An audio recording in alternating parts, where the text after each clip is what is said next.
और अब खबर असम के छाईगांव से, जहां जनजाति बस्ती प्रधान अंचल में बरवाकरा स्थित दक्षिण पानटांग जनजातीय एमई स्कूल में 2 दिवसीय कार्यसूची के साथ सोनाली जयंती उत्सव का आयोजन किया गया।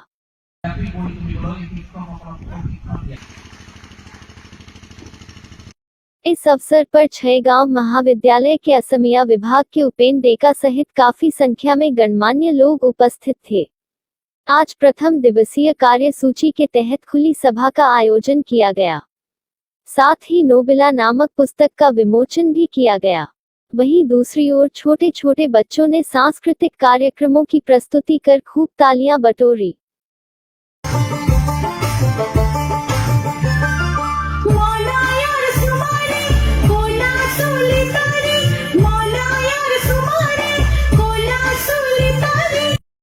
असम के छाईगांव से गगन कलिता की रिपोर्ट।